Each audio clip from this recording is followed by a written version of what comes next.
এটা হচ্ছে ক্রমটনের একটা ইন্ডাকশনের সার্কিট। তো ইন্ডাকশানগুলোতে এই ক্রমটন বলুন, উষা বলুন, আপনার আর কি আছে, বাজাজ, এই ধরনের ইন্ডাকশানে অনেক সময় প্রবলেম দেখবেন যে স্ট্যান্ড বাই ইস্যু আসে। অনেক টেকনিশিয়ান যেটা পারে না, এটাও একটা টেকনিশিয়ানের সেট আমার কাছে এসেছে। তা এটা তো প্রবলেম ছিল কি, যে সেট অন করলে লাইটগুলো সব জ্বলে, এখানে লেখা টেখা সব আসে, এসে যে স্ট্যান্ড বাই এলইডিটা ব্লিঙ্ক করতে থাকে। এবার এই যে সুইচ ক্লিক করলে যে মানে স্ট্যান্ড বাই থেকে ছাড়বে, কিন্তু স্ট্যান্ড বাই ছাড়ছে না। এই প্রবলেমটা ম্যাক্সিমাম কেসে আসে।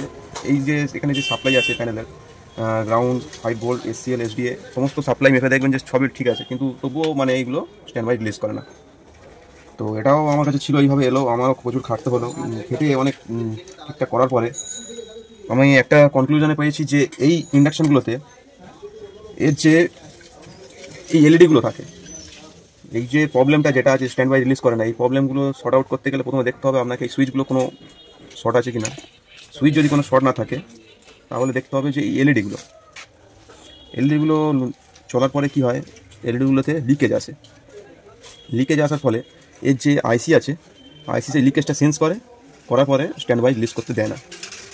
তো ফার্স্ট হ্যান্ডলি আপনাকে দেখতে হবে, এইভাবে ডিজিটাল মিটারে কিন্তু আপনি এই এলইডিগুলোকে দেখতে পাবেন না, আপনাকে এলইডিগুলো চেক করার জন্য অ্যানালগ মিটারই লাগবে। তো আমার মতে চেক করার থেকে পুরো এলইডিগুলো সেট চেঞ্জ করে দেওয়াই ভালো, নতুন রিপ্লেস করে দেওয়াই ভালো। তো এটা রিপ্লেস করে দিয়েছি, এখন এটা সেটটা 100% রেডি হয়ে গেছে। কাস্টমারকে আমি দেবো। দেখতে পারেন যে এক ক্লিকে স্টার্ট হচ্ছে, আগে এক ক্লিকে স্টার্ট হতো না, কিছুক্ষণ গরম হওয়ার পর হয়তো স্টার্ট হতো, আবার স্টার্ট হতো না কখন সময়, কিন্তু এখন দেখতে পারেন এক ক্লিকে স্টার্ট হয়। তো এই সমস্ত প্রবলেমে যারা ফেসে আছেন, এই ট্রিকটা এবার অ্যাপ্লাই করে দেখতে পারেন, 100% রেডি হবে।